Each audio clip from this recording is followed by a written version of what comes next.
আসসালামু আলাইকুম ওরহমতুল্লাহি ওয়াবারাকাতুহু।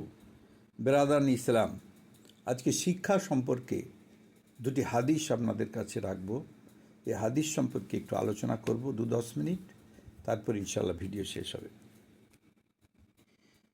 قال النبي صلى الله عليه السلام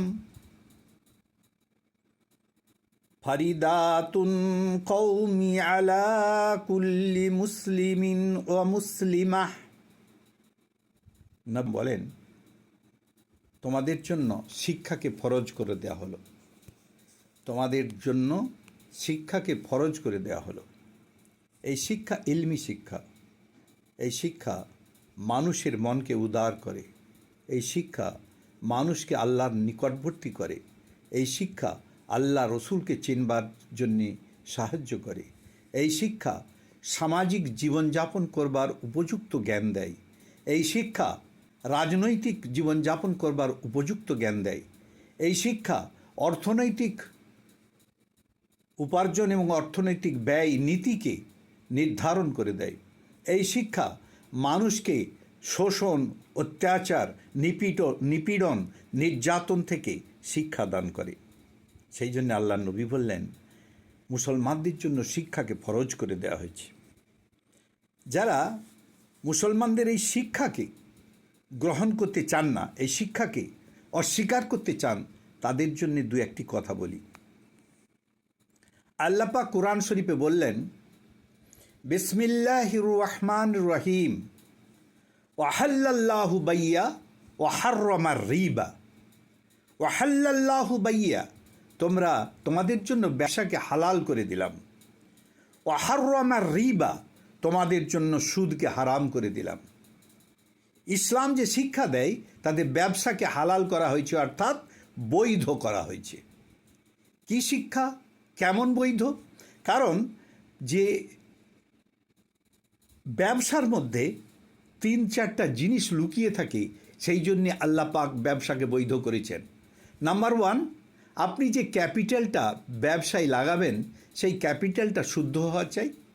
নাম্বার 2, এই ক্যাপিটাল দিয়ে যে মাল কিনবেন এবং বেচবেন তার মধ্যভাগে যে প্রফিট অর্থাৎ লাভটা আছে, এই লাভটাকে আল্লাহ পাক বৈধ করেছেন।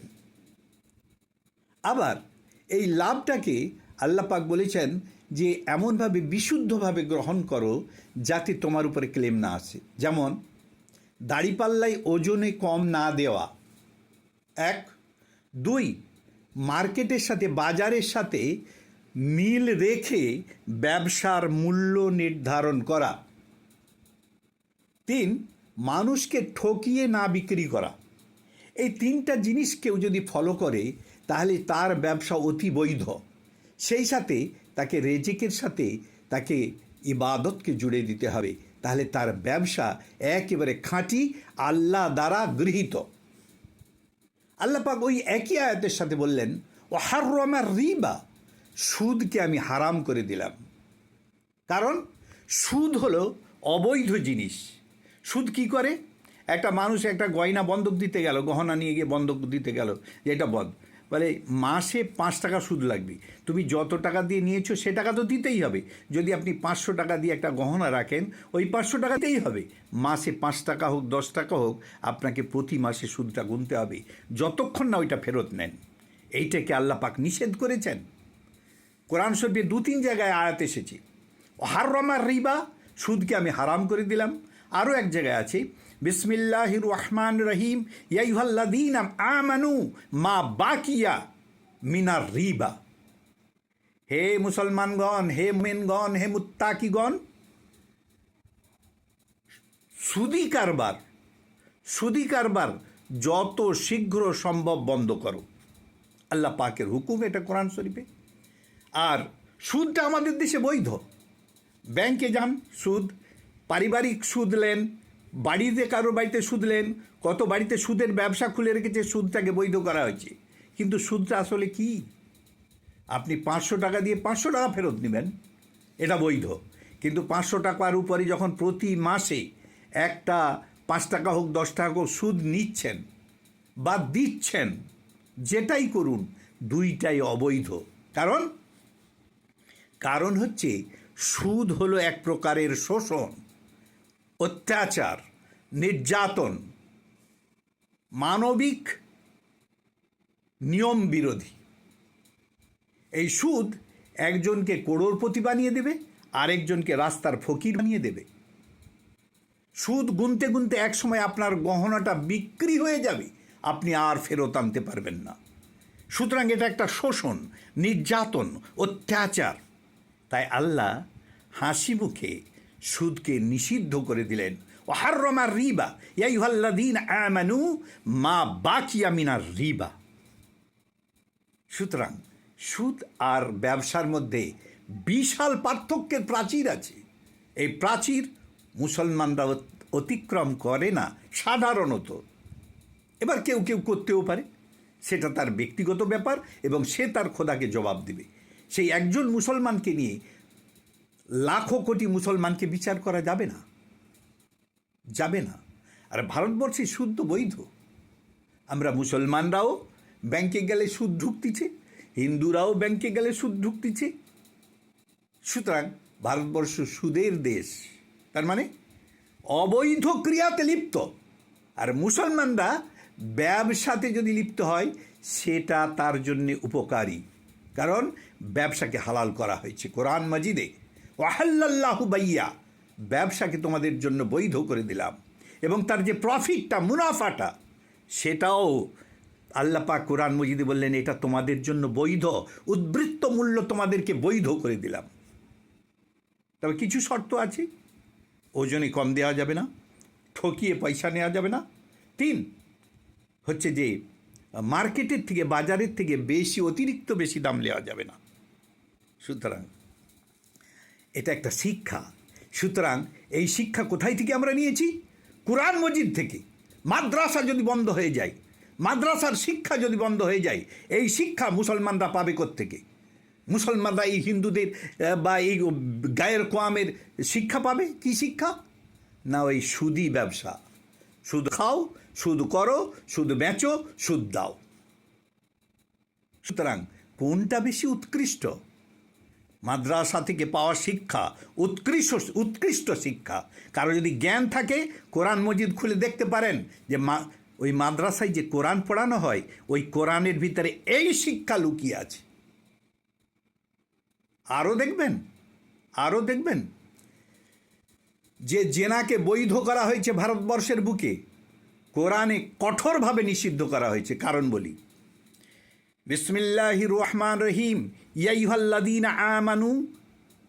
আইয়ুহাল্লাযীনা আমানু ওয়ালা তাকরাবুজ যিনা। তাকরাবুজ যিনা মানে ওই যে অবৈধ মেলামেশা, নারী পুরুষে, এই মেলামেশাকে অবৈধ করা হয়েছে কোরআন মজিদে। সারা পৃথিবীর মুসলমানরা একে কঠোরভাবে মেনে নিয়েছে। কেউ তো ভুল করতেই পারে, সেটা তার ব্যাপার, কিন্তু কঠোরভাবে এটাকে মেনে নেওয়া হচ্ছে। কিন্তু এটা ভারতবর্ষে নিষিদ্ধ নয়, তেমন নিষিদ্ধ নয়। সুতরাং যে কোরআন থেকে যে শিক্ষাটা আমি পাচ্ছি, এই শিক্ষাটা কতটা উৎকৃষ্ট এর গুণাগুণ বিচার করা যাক একটু 2 মিনিট। যেমন একটা মেয়ে ছেলের স্বামী আছে, সে পরকীয়া করছে। ওই স্বামীটার মাথায় কয়েক হাজার ডিগ্রি তাপমাত্রা বেড়ে যাবে যদি তার স্ত্রীকে দেখে অপরের সাথে মেলামেশা করছে। অথচ আইন যদি বলে এই তুমি কিছু করতে পারবে না ওর, তাহলে সেই লোকটার হয় আত্মহত্যা, নাই সংসার ত্যাগ, নাই বৈরাগ্য সাধন ছাড়া আর অন্য কোনো পথ নেই। ওই মানুষটা যখন দেখে ফেলবে তার স্ত্রী পরকীয়া করছে, তখন সেই মানুষটার মাথার তাপমাত্রা লাগাম ছাড়া হবে। এটা বৈধ না? আমার কোরআন বলছে ওয়ালা তাকরাবুজ যিনা, কখনোই জিনার নিকটবর্তী হইও না। জিনা মানে অবৈধ মেলামেশা, জিনার নিকটবর্তী হইও না। কোনটা উৎকৃষ্ট? আপনারা বিচারক, আপনাদের উপরে বিচার ছেড়ে দিলাম। 2টা ওয়াকিয়া দিলাম, আর দেব। আল্লাহ পাক কোরআন মজিদে বলছেন ওয়াইয়াসআলুনাকা আনিল খামরি ওয়াল মাইসির, হে ইমানদারেরা, লটারির নিকটবর্তী হয়ে না, সুদের নিকটবর্তী হয়েও না, মদ খাওয়ার দিকে যেও না। তিনটা জিনিসকে কঠোরভাবে নিষিদ্ধ করা হয়েছে, মদ, সুদ আর লটারি। তা নিশ্চয়ই কিছু গুণাগুণ তো আছেই, না হলে কেন নিষেধ করলেন আল্লাহ? সুদটা বলেই দিয়েছি, মদ আর লটারি এই দুটো জিনিস। আচ্ছা, মদ খেয়ে সুস্থ থাকে কয়জন?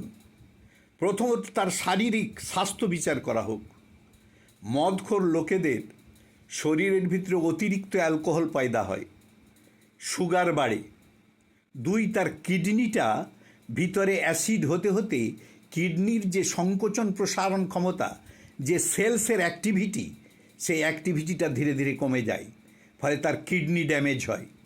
হার্টের উপরে এফেক্ট হয়, কারণ মদটা একটা তীব্র অ্যাসিডিক, সেই জন্য হার্টের উপরে এফেক্ট হয়। সুতরাং অস্বাস্থ্যকর জিনিস হলো মদ। 2, মদ খেয়েছে নিজের স্ত্রীর উপরে, সন্তানের উপরে অত্যাচার করে। 3, স্ত্রীর গহনা বিক্রি করে কেউ মদ খায়। স্ত্রীর গহনা বিক্রি করে বাড়ির টাকা, বাজার খরচা নিয়ে গিয়েও কেউ মদ খায়। এগুলো পারিবারিক অশান্তির জন্মদাতা। আপনি বলবেন, আমি মদ খাই, তোর বাপের কী রে? একদম খাঁটি কথা, আমার বাপের কিচ্ছু নয় বাবা, কিচ্ছু নয়। আমার বাপও কিছু বলবে না, আমিও কিছু বলবো না। কিন্তু এই সমস্ত অশান্তির যে জন্ম হয়, এ কথা আপনি কখনোই অস্বীকার করতে পারবেন না। সুতরাং মদ অস্বাস্থ্যকর, অশান্তিকর, এটা স্বীকার করতেই হবে। Number 3, lottery. বলে লটারি তো ভালো জিনিস, 2 টাকা দিয়ে 1 কোটি টাকা পাবো, কি আপনি যাই তাই বলছেন? শুনুন, এটা স্বার্থপর চিন্তা বলে আপনি বললেন, এটা হলো আপনার জন্য স্বার্থপর চিন্তা। ওই 1 কোটি টাকা কোথা থেকে এসেছে জানেন? ওই যে 1 কোটি টাকা আপনাকে পুরস্কার দেওয়া হলো, কোথায় থেকে এসেছে? শোষণ, নির্যাতন, অত্যাচার, কোটি কোটি মানুষের পকেট থেকে ছিনতাই করে টাকা নিয়ে সেই টাকা আপনাকে একজনকে দেওয়া হচ্ছে।